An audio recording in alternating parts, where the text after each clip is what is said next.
Hello, and welcome back to another episode of the Book Tribe podcast, where we interview subject matter experts on key skill and knowledge areas for fiction authors. And today we're talking about strategy and personality-led marketing with Hannah, who runs the Brady Creative, a strategic marketing agency. Welcome, Hannah. Hello. Thank you for having me. That's all right. I'm really excited to have you. And actually, we're really close to each other. You're literally 10 minutes down the road from where I am. So great to meet, speak to someone local. And I'm really excited to have this conversation with you today. I think we briefly touched on it on our conversation before the call, but with authors, there's this need to start to think about their writing as a business, because when it comes to their marketing and their strategy and how they approach it, we need to start thinking about it with that perspective to start to transition from kind of this passion for writing and making it into a profitable business, one that, is sustainable and doesn't drain them too much when all they want to do is write. Yeah. But first, before we get started, we have to do a bookish question. So my question for you, Hannah, is if you could recommend a book for our audience, maybe it's, branding or marketing, or maybe even your favourite fiction novel. I don't know if you read fiction. What would that book be? So it's not actually a branding and marketing book, because this might surprise people, but I don't actually read a lot of branding and marketing books, because I've studied it and I do it day in, day out. I read a lot online about what I do, but I don't really enjoy reading marketing and branding books. So that might surprise people.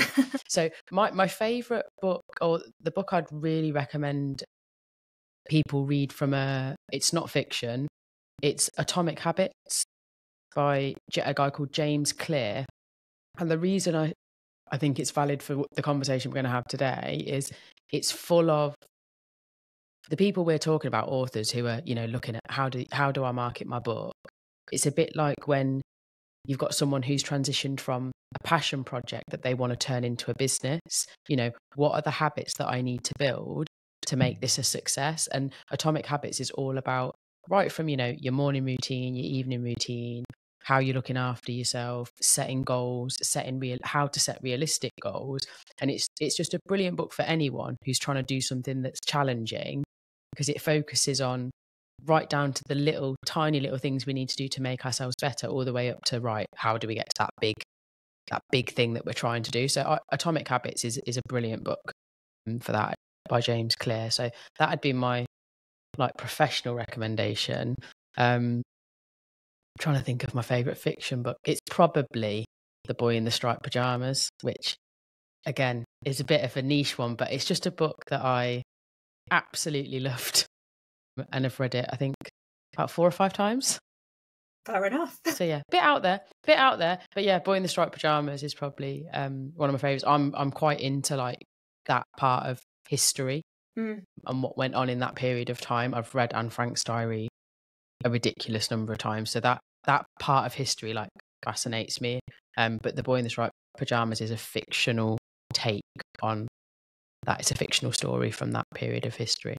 Yeah, and it's kind of a classic. I don't know anyone who hasn't come across that book and that story, and even if they've watched the film, it's kind of haunting, Very. And also, I think with your non-fiction recommendation, the business recommendation, actually it's again like positive habits, building those into any business at any stage is really important. And actually the focus on kind of within yourself personally, building those positive habits, looking at, going to the mindset almost and your environment. And we know authors are probably at home. They're probably, alone a lot of the time. And, building that environment, building that, that resilient mindset of just keep going and knowing how to, the things that they need to do to stay connected with their community as well.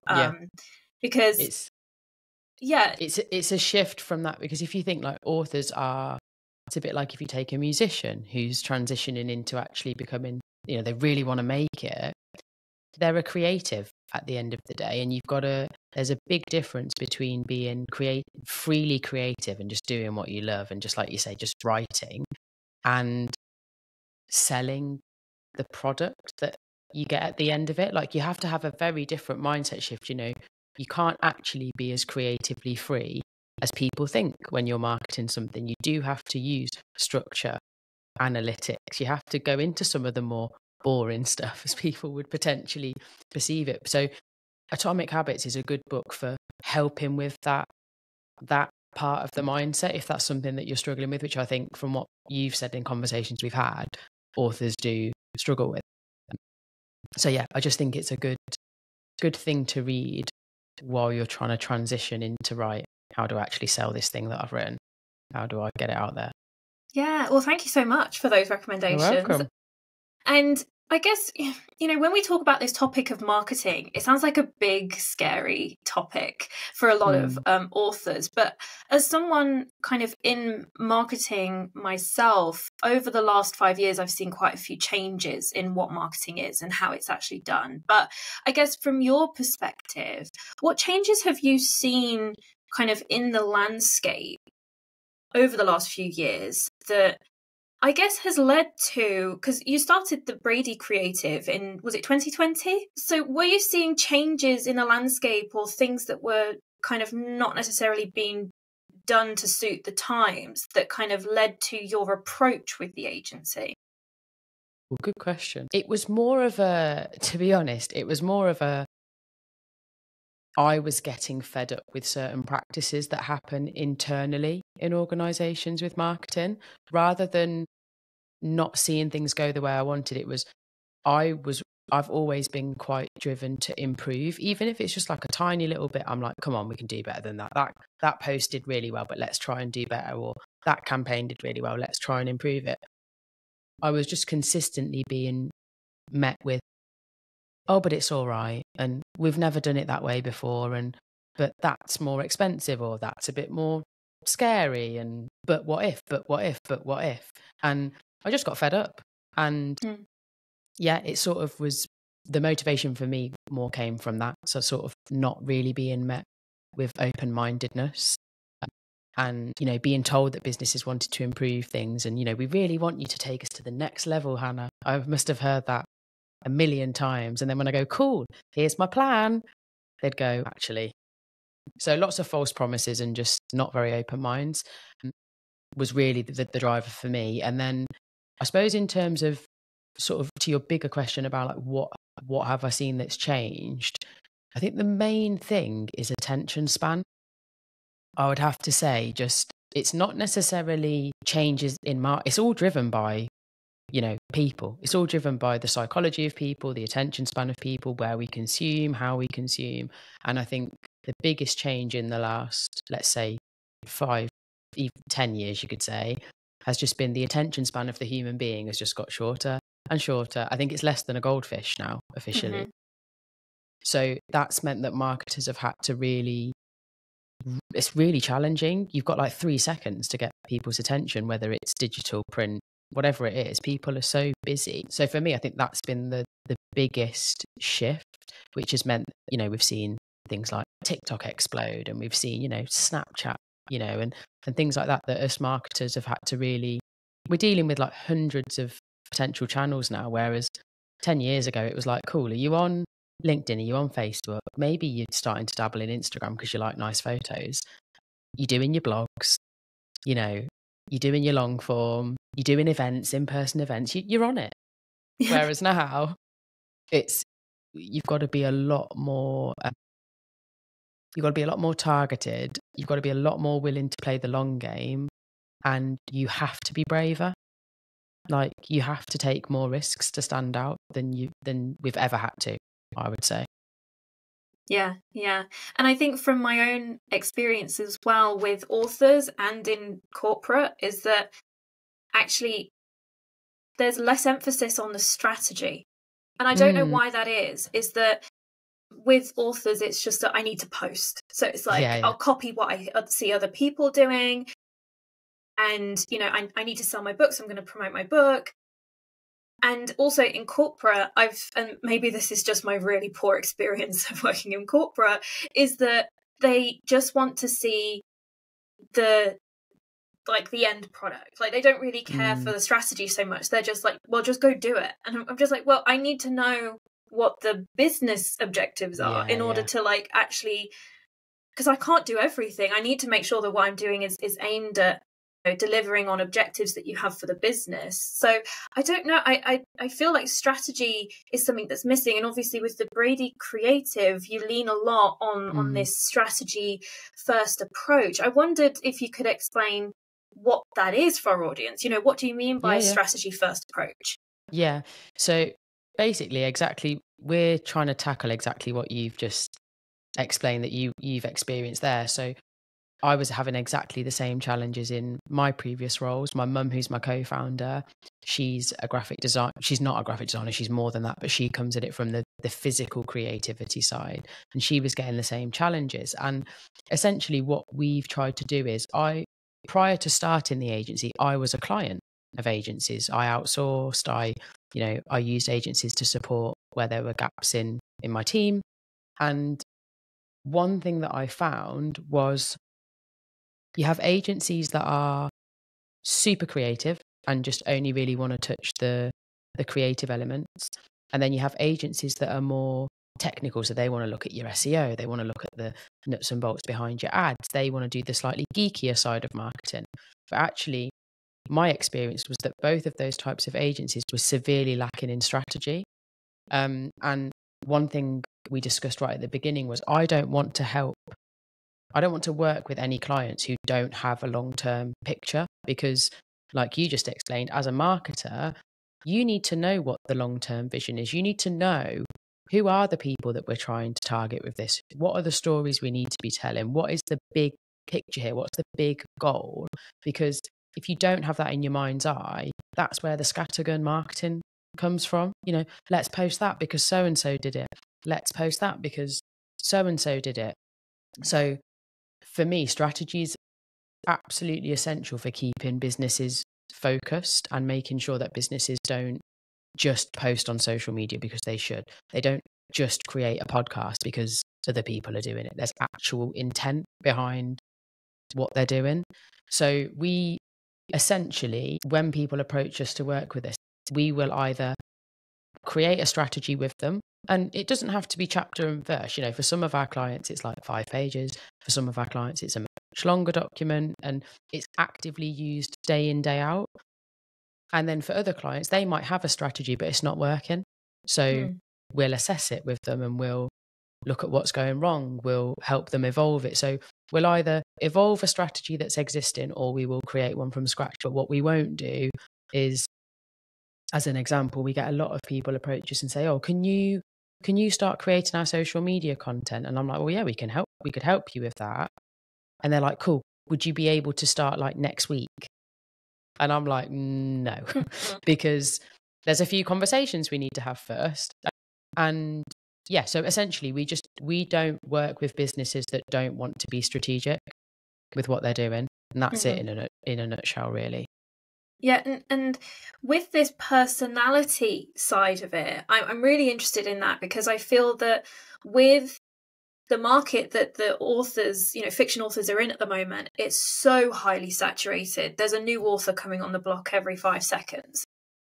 And they're, yes, having to compete with one another for readership, but also it's a really interesting market in the sense that authors need to also be collaborating together, because by kind of being in this community, they can refer each other, they can kind of share audiences based on genre or interest. So it's a really interesting market. But I feel that when it comes to their branding and standing out in the market, that it's the personality of their brand that will help them to stand out, I guess. But where does personality come into marketing for you? It's what stands you apart. And again, the reason we labour personality so much is if you think of that like old sales saying, which I absolutely hate, but it is sort of true, is that people buy from people. And when I hear myself using it, I'm like, oh, don't be that person, Hannah.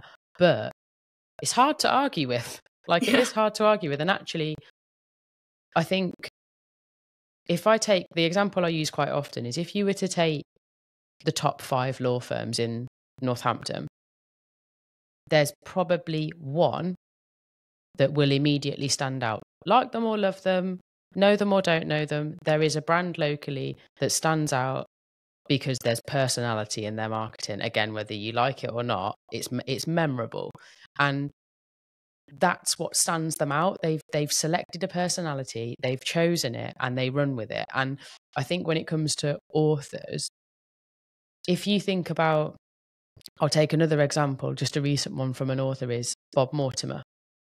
And Bob Mortimer's released a couple of fiction books. In fact, he might have released more than that, but the first I heard was the Satsuma Complex that he launched or released, I think, last year or the year before.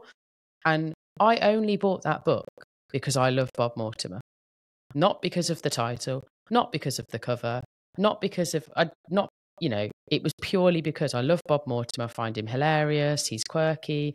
I love watching his fishing program with Paul Whitehouse because I'm in my granny era. And yeah, I only bought that book because of his. Now, he's obviously a celebrity of sorts, so he's got that going for him, but that's the only reason I bought it. He's not, in my eyes, an accomplished author. So, it was purely like, oh, cool, Bob Mortimer's written a book, I'm going to buy it. And was it the best book I've ever read? No. Have I bought the second one? Yes. So it's a prime example of, he's a personality that I have bought into over the years. He's then written a book and I've bought it because I like him and I'm a big fan of what he does as a person. So your personality as an author is what's going to stand you out. And if you can build a following, if you can build that personal brand and you can connect with people through who you are, the purchases of the book come after. Like, if you do not have a following of any sort or any sort of significant personal brand, you have to really sit and ask yourself, why would people buy my book? If my book's on Goodreads or if it's in certain areas, what's going to make them buy it? Why? Have they heard of me? If they haven't, I need to make sure they have heard of me. So your personality is a big driver in that. And from personal experience, we have spent, other than this year we've started to, but we have spent zero money on outreach marketing. So no social media ads, no campaigns, no telemarketing, nothing. It has just been personal branding and our network. Mm-hmm. Another prime example, we've grown the business on that. We're now starting to look at spending, but that's because I share my personality. I encourage the team to share theirs, and I just think it makes you more relatable. It helps people like you. It helps people warm to you. And I've sort of lent more into the personal branding side of it because I think that's more appropriate for your audience. But yeah, if you think about, how people make friends, how people connect with one another, you're drawn to different personalities. So it's for authors, I would say it's probably your strongest asset to start with. It's something that you have got that you haven't got to build, that you can use when you start promoting. Yeah. And I think, for a lot of authors who are probably listening, there's probably, they're readers themselves. But they've probably got authors that they've bought just because it's their book, whether that's down to kind of just the personality of their books, it's what they like and, they know what they're going to get with that book, or whether it's that they have a stronger relationship with that personality who's writing the book. Some of these bigger names who are writing big epic fantasies and everyone pre-orders their book just because it's their book, So. Well, it's like Gillian Anderson, as another example, has just released a book called Want, and she actually, I don't know, you'll have heard of it. She's not claiming it's her book because it's actually full of stories from women around the world about their sexual fantasies. And obviously that's quite an intriguing book to read. Like, there's lots of people that are like, I'd love to read that. But also Gillian Anderson has released it, and it's also brilliant stroke of marketing genius. She also has a drinks brand called G-Spot, which is like a sugar-free energy drink. So she's on a bit of a marketing streak at the moment. But again, celebrity, one of the best actors to come out of she's actually British, isn't she? I think, before I get this right, No, she was she's raised American. American, but raised here, I think. Yeah. Yeah, I always because get it. I had to Google this the other day. Yeah, I always get it wrong. But Yeah. I know she's got real strong connections with the UK. But again, why do I want to read that book? Two things. I love Gillian Anderson. I love what she stands for. I love what she's campaigning for at the moment. And also, it sounds like a really good book to read. So you've got to think about like what drives people to read a book. Like you were just saying, you know, is it because it's a particular genre that they enjoy? You know, some people just read thrillers. Some people just read autobiographies. Some people just read, you know, historical fiction. And others, I'm probably more in this camp, I'm drawn more to the person that's written it, or a little bit the genre, but like I'm only really just getting back into fiction. So for me, it's very much about, oh, I love that person, or I know I like how they write. So yeah, it's the personality side of things is a really big one for this type of marketing, I would say. Yeah, absolutely. And even now I've got like authors that are just flashing in my head because of things that, you know, even from the descriptions in their books, you know, the author's notes and things, you really get to know them from that. And I'm like, well, I really like the way that this author, you know, neurodivergent people and, you know, Yeah. their lives. And so, you know, whenever they publish a book, that's what I pick up because, you know, I really love like this new way of looking at things. Anyway, we could talk about that bit forever. That's a cool one. I'm going to read those in closer detail now. Yeah. So, you know, our audience of authors as well are probably at different stages with their writing process. They might just be thinking about writing a book. They might just have an idea. Yeah. They might be in the middle of it. They might be editing. They might be in the process of publishing. It might have already been published. My question to you, Hannah, is at what point do you think that it's a good idea for them to start considering their marketing?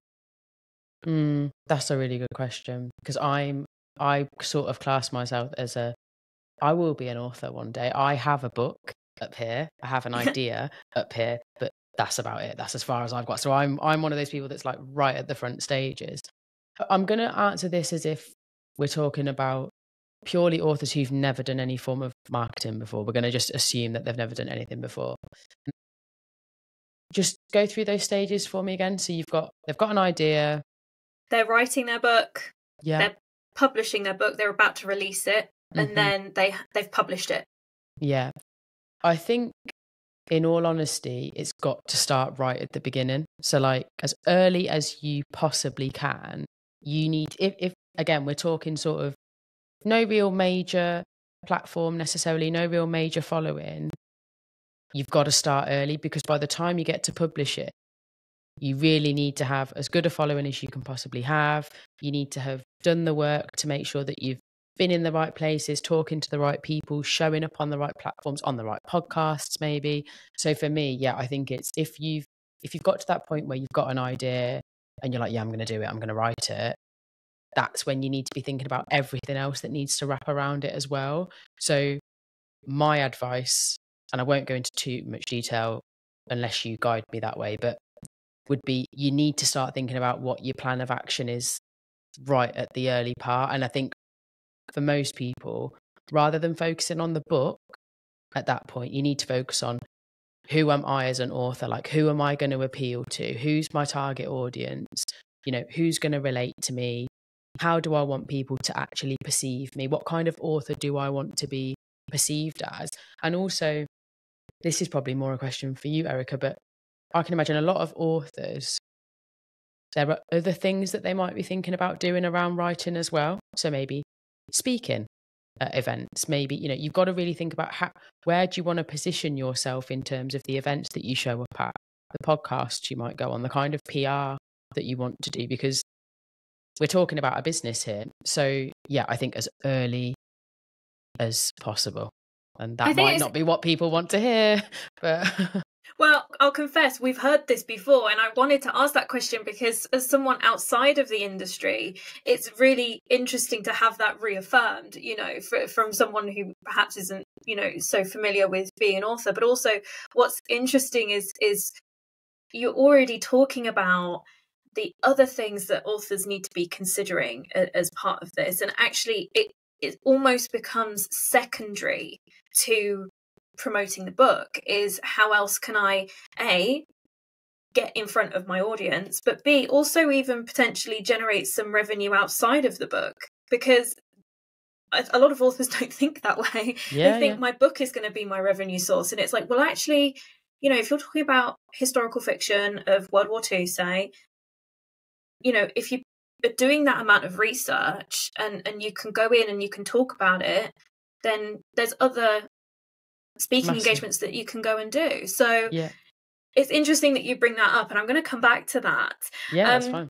Is there anything else that you think that the authors might be kind of getting wrong with their marketing? Maybe like misconceptions about kind of, I don't know, any piece of marketing that we haven't already mentioned? I think we talked about it a little bit before we got rolling, I think, is that people, and again, I probably don't know authors well enough, but I'm going to talk about just like my experience of people who don't understand marketing particularly well, but think that they might, is lots of people hear the word marketing and think social media. And they just go like straight in. And not only do they go straight in, they go, cool, I need to be on Facebook. I need to be on TikTok. I need to be on Snapchat to get to the youngsters. I need to be on LinkedIn. They don't know how to profile the platforms properly and say, right, where are my readers? Like, where are they? So I think that's probably one of the biggest mistakes we see, and I've applied that to authors, but I think we see it across the board, when actually, as an author, I would be strongly advising you do just some sort of online. There's so many tools. A really great website is Domestika. It's really, it's free to be on it, and the courses are like anywhere from £5 to £15. They're really, really cheap, but there's loads of like basic marketing courses you can do. There's digital marketing, there's old school marketing, there's all sorts when you go in and delve in there. But I would really recommend doing a bit of online upskilling and make that part of your routine as an author, because if you're going to do it on your own, you need to give yourself a chance. You know, you need to actually know what you're dealing with here. But then once you've sort of done your research, and I can share some links with you, Erica, to sort of help people with that, you really need to think about the channels, because we've got social media, we've got PR, and within PR you've got, I mean, people would class podcasts as PR.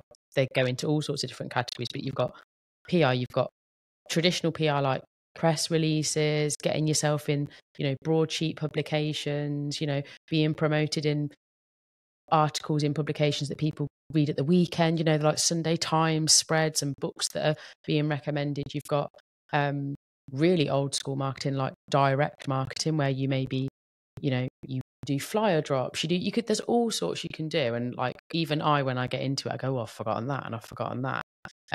You've got web marketing, you've got social, you've got organic and paid, you've got Google Ads. Oh, it's just, I say it all and even I get overwhelmed, but you have to upskill yourself, because I'm very aware that, you know, a lot of authors aren't going to have the budget to seek external advice at the beginning. So upskill yourself online a little bit, really get to know what's actually out there. And then you need to just take a step back and go, okay, where are my readers likely to be? Are they going to be on Snapchat? Maybe they are. I don't know, if you're writing books for teenagers and young people. Really think about where they're going to be. Is the thing I would say, because the biggest mistake is just going, cool, I need to be on social media, and then just stopping there. And actually, I think for an author, there's a lot more to the other channels as well. Yeah, absolutely. I couldn't agree more with that. And actually, the questions that you're asking there, I'm just thinking, you know, where do authors start with this then? You know, if we're starting to look at implementing or, you know, building a marketing strategy for an author, say, let's just say in this instance that, you know, they're writing their book and they're about to publish it, just to give us a bit of context. Yeah. So, you know, if they're starting to think about implementing a strategy, where do they start? You know, we've kind of briefly touched on some of those questions that they can be asking themselves, but what should they be focusing on first? The absolute core thing is knowing who you're writing it for. So obviously, a lot of authors will say potentially that it's a exercise for themselves, and they're just, obviously they want to make the most out of the end product, but you're writing with an audience in mind. So you need to be extremely clear on who those people are. And there may be multiple people within that audience, but that's where I would get most people to start. And that's what we do in business as well, is who's this for? Who are we doing this for? So get your audiences really clear in your mind. I've got some quite simple slides from a talk that I do that I can share with you, Erica, if people want to use them as a guide.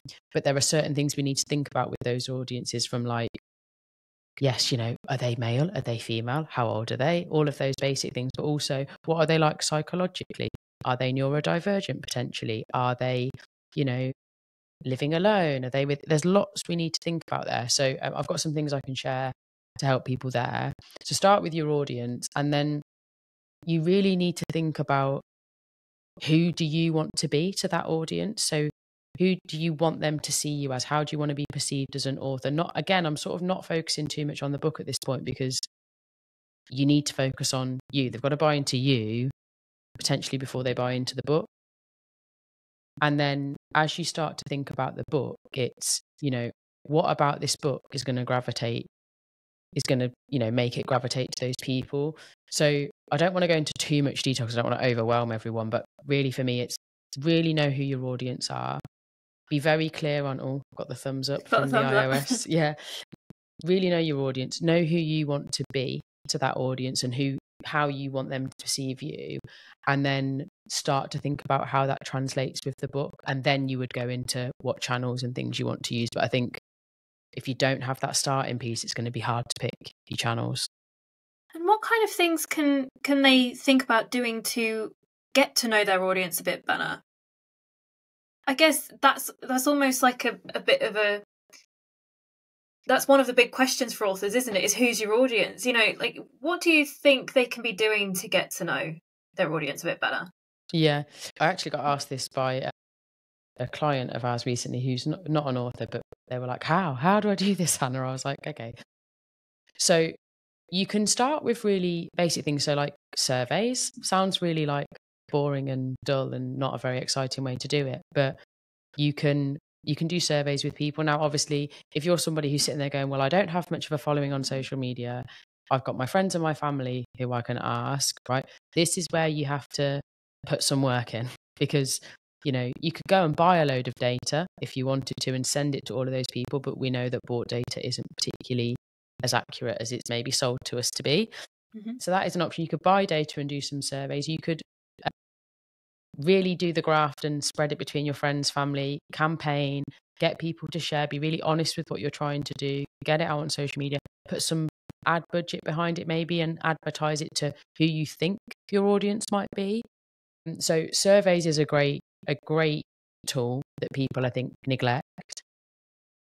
Focus groups is, again, something that people neglect, and I think because they think it's going to be really difficult to do, they don't bother, when actually focus groups are much easier than people would think to organise and can be really great. So if you can get 5 to 10 people who you think potentially fit your target audience, and do that a couple of times and really have a good chat with them about what you're writing, what you're trying to do, how you're thinking of marketing the book, and just get their thoughts and opinions. Again, there are certain questions you'd need to ask, but that might be going into a little bit too much detail. But focus groups is great.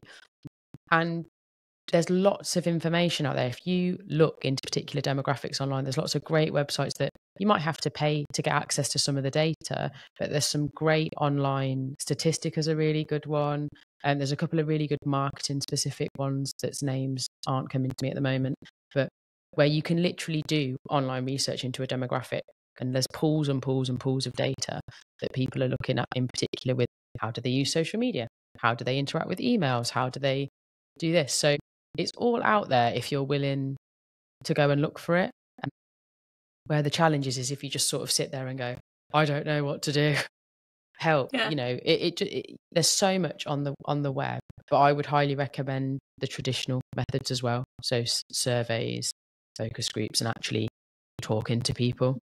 And I think, with the book community, there's already some of those focus groups built in. You've got book clubs that are for specific genres or for a specific type of literature, and it's such an underutilized resource that it's, why don't you go to your local book club and connect with some of the local book clubs around you and see if anyone's interested in participating in a focus group. So I feel that you're right, it's that initial effort, it's kind of putting yourself out there, and maybe there's a bit of a mindset challenge of I've got to put myself out there, like, oh my god, like I'm a writer, I just like to stay at home and write. But it's, well, if you want to get to know your audience, then you have to get out there and you have to talk to them. And also accept that it's not going to happen overnight. Like, we live in a society where we order something, it arrives the next day. And if it doesn't arrive the next day, we're like, where's my parcel? What's going on? We're so impatient. And that goes back to this attention span thing. We've got low attention span. We generally tend to be quite impatient. And actually, you really have to remove that. You have to remove that thinking, because these things take time. They take time, they take effort, they take a lot of hard work. A bit like a book is a labour of love. Like, marketing, it is going to be exactly the same, I'm afraid. Yeah. No, it's interesting as well, because a lot of the time authors are the readers of their genre as well. They like to read. A lot of the scenarios are that authors get into writing because they think, oh, I could write a book like that, but it does this and it does this instead. And it's, well, lean into that as well. Like, why ignore that? The reason that you wanted to write your book in the first place, as a reader yourself, there's something there that you can tap into as well, surely. Yeah, absolutely. And like, if there's, and this is a bit more out there, but again, like, this goes back to being brave. So if you're an up and coming author and you're trying to really put yourself out there, and you know that there's a potential influencer, an online influencer potentially in your space, who loves to read, likes to read the kind of thing that you're writing, or that might have the following that's perfect for your book, send them a bit of your book. Like, be creative, like, send them your story and say, look, I'm really, your audience is exactly who I'm trying to get in front of. I'm writing this book. Here's a little extra. I'd love to know what you think. I know you love this sort of stuff.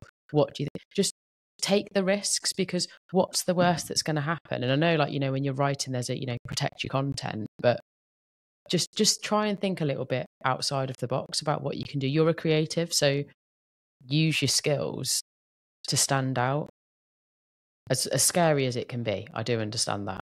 Yeah. And just on content as well then, because I feel that, like, with marketing, in conversation, it's, I've got to give high value content to my audience. It's like, I don't even know where to start with that. So how do you think, authors can, create high quality content that their audience are gonna want to see and engage with? Yeah, it's a good one, because this is where we really step into, like, the proper minefield, because again, we're surrounded by so much variety, both in terms of quality and in terms of, like, style of content. So again, if you're a non-marketer, if you're overwhelmed, like, you're not on your own. Like, I've been doing this for north of 15 years, and on a daily basis I'm like, well, I don't know what to do. So that doesn't go away, I'm afraid. I would say you really need to think about go right back to your audience and go, what would they like to see from me? What are the kind of things that's going to help them connect with me? And one of the things I don't see a lot of, and this, correct me if I'm wrong, because again, you're far more in the world than I am, but, like, not enough, like, behind the scenes, and, like, not enough what's the process like, and share your struggles. Like, it doesn't all have to be this, like, here's my glossy new chapter and it's all going really, really well. Like, some of the best content is actually the unpolished stuff, and the people want to get to know you as a human being, and they want to get to know what you're going through and what you're doing, and people are inherently nosy.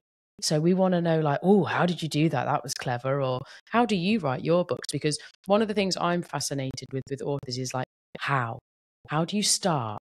Like, then what happens? Like, how much do you write? How often do you write? Is it really every day? Like, What's it like when it's crap? Like, what's it like when you get writer's block? What do you do when you get writer's block? You know, all of those things that you're going through, like, share the process, share what you're actually doing, because people will come along with you. Like, if I started following an author as they first started and I ended up following them right up to when they were, you're going to buy into, you're going to be cheerleading for them, aren't you? You're going, come on, like, yeah, I want this to go really well. So I think a lot more behind the scenes would be great to see from authors. And again, apologies if that is already happening and I'm not seeing it, guys, but I don't think there is that much of it.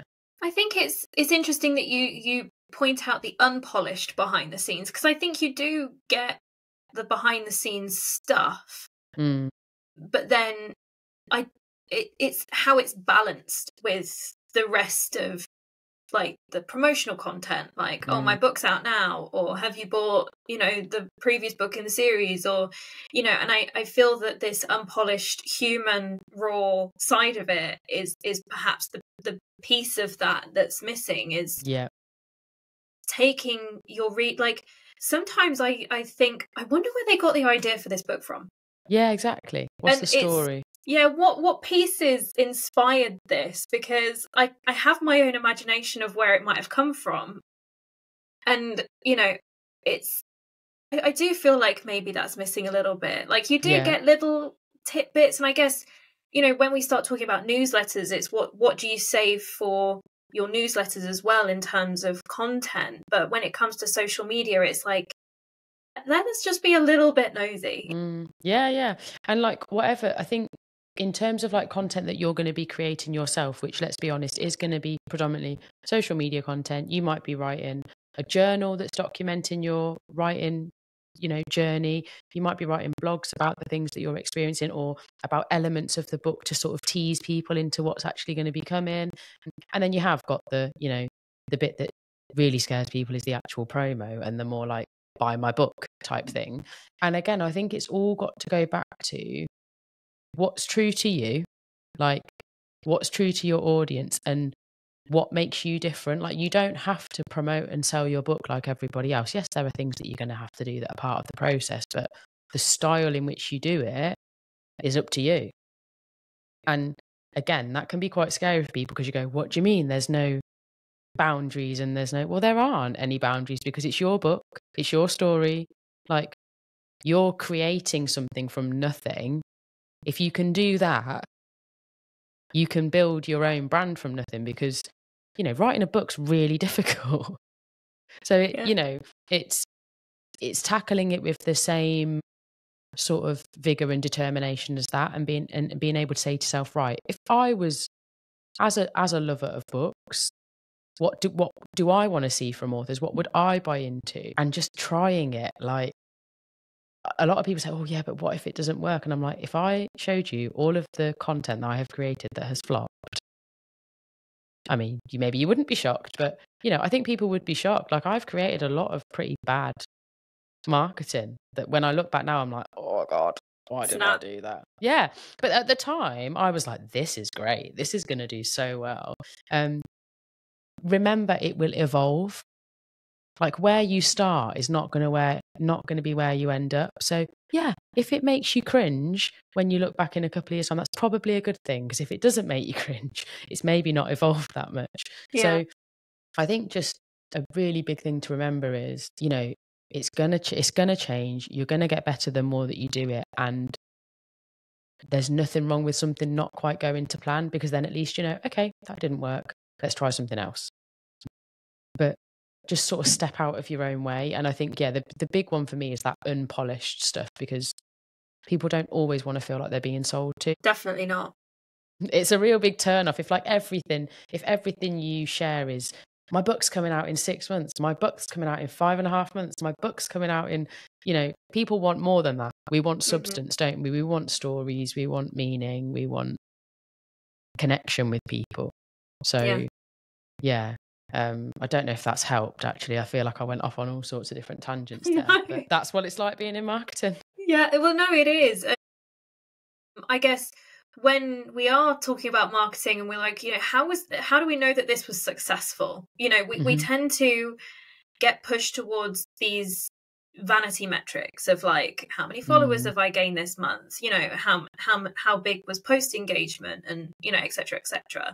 And from your perspective, Hannah, you know, vanity metrics are fine, but is there another way, do you think, that they can start to measure the success or impact of their marketing strategy? Because I guess, you know, sometimes followers aren't exactly going to be people who are going to buy your book. So I just wondered what your thoughts were on how they measure that. Yeah. So again, I've got a slide that'll help with this from one of the talks that I've been doing recently that I'll share. But on a high level, you again need to be very clear on what are you trying to do with your marketing. So again, if you're an author you're writing your book, your following's okay, but you really need to push it ready for publication, you might be thinking, okay, I need to grow my following because I need more eyes on what I'm doing. I need more hits on my website, looking at what's going on, because I need to see that interest. And maybe I don't know how this works. So again, if I've got this technically wrong, but if there's opportunities to pre-order, that's a really good driving metric. So if you can be pushing people to pre-order your book, that's evidence that what you're doing is working. So I would say in that particular scenario, followers is a good thing. Like increasing followers is a good thing, but really look at who is following you and be particular.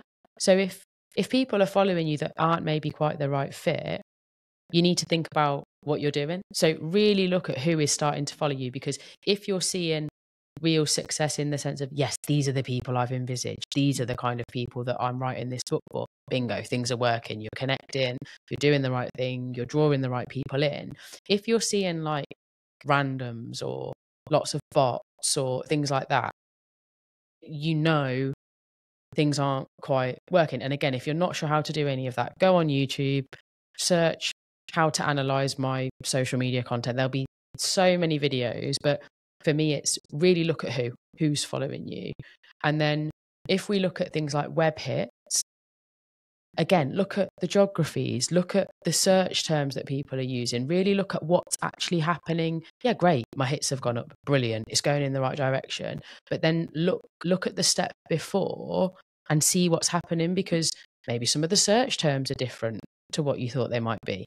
Like there'll be lots of hints and tips for you to use in your next wave of marketing in that section of your analytics. And again, if you're not sure how to use Google Analytics or the analytics on your website, get on YouTube, search for it.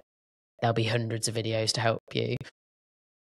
And then with the pre-order, that's your like call to action, your closer. That's as close as you've got to closing a deal at the moment. So, you know, for me, if that's an option for you as an author, that needs to be where you're pushing for. You need to be really pushing people through a funnel to get them to pre-order the book. And the pre-order is a sale. Like, so tick. You know, that's like the ultimate, a bit like an order of the book would be the ultimate goal.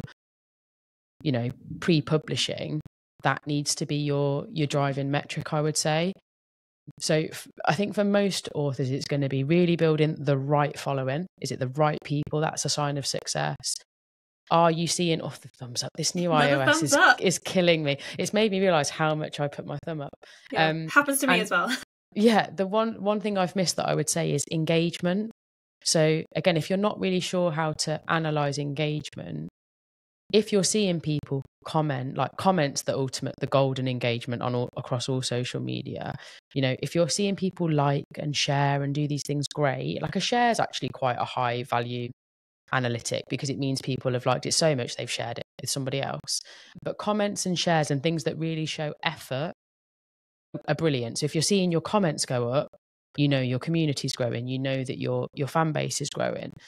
So little things like that, you know, if you go from 0 people commenting to in the space of 2 months you've got 20, 30, 40 people commenting regularly, bingo, you're doing something right. And there'll be a lot of people out there that go, but that doesn't sound like very many. But well, it's more than 0. You know, so you'll go push, like keep pushing. You need to use it as a positive sign. And then the last thing I would say on analytics is really try not to compare yourself to other people, because it's such a dangerous game. Like, oh, so-and-so I used to do it all the time. And then I'd look at actually how big their following was, and I'd go, oh, I've got a higher percentage of my followers are engaging, so I don't know what I'm worrying about. So just focus on your lane. Don't worry too much about what others are doing, because you don't know what they're up to, Yeah. Concentrate on yourself. No, I think that's really valuable, to look at yourself, but also to actually look at it from a journey perspective, not just okay, social media is doing great. Okay, but it's how's that relating to the end product? Well, maybe it's not so successful. So and also digging slightly deeper into those analytics of like, well, okay, who then is it that I'm actually engaging with, and why potentially as well. Yeah, the biggest thing, if what I've just said sounds like a load of waffle to anyone who's listening, the best way to think about it is you've got this big funnel at the top that's going to get slimmer, like the sales funnel, and you're putting people in at the top, and they're gradually getting more connected to you as they go down the funnel. So think of it as a staged process. How are you going to get them to pre-order that book? What are the things you can share with them to get them there? Amazing stuff. And we're actually over time slightly. So we're gonna I'm a real bad waffler. I love a chat. No, but I feel like we've got some really great insights for our audience today. I did want to leave them with I guess we've had loads of great pieces of advice from you already, but is there one piece of advice perhaps that we've not touched on that you would like to share with our audience before we finish? I think we have touched on it, but I do think it's a really important one, is be willing to put the time in to upskill yourself, because, it's okay wanting to do all of these things. And I know what it's like when you really want to push something and promote something, but you've got no budget or very limited budget. You can upskill yourself online. Like, you don't need a marketing degree to be good at this. There's so much ridiculously good advice online that I still use to this day as someone who's been marketing for years. So as part of your regime as an author, I would say set aside some time regularly every week to upskill yourself on how to market what you're doing. And I think it'll pay you back in tenfold. I think it's one of the best things you can do. Yeah, absolutely. And I don't think we hear that enough, actually, is that, upskilling yourself in every aspect of the writing process, on developing your editorial eye, on how you use even like QuickBooks, things like that there's opportunities to upskill yourself so that you're not reliant and have to spend loads of money on external or third party people to get the job done for you. So I think that's fabulous advice. And Hannah, thank you so much for today. It's been amazing chatting with you. And all the links that you've shared with us, including to the Creative Juices podcast that you have now as well. We'll include that in the podcast description. But for those of you listening, thank you so much for joining us. And if you'd like to hear more from experts like Hannah, then make sure to subscribe to the Book Tribe channel. Or you can join the Book Tribe author community to connect with our network of author service partners and make connections with other authors. But in the meantime, just keep on writing. And Hannah, thank you so much. It's been so wonderful to chat with you. Thank you, Eric. I've loved it.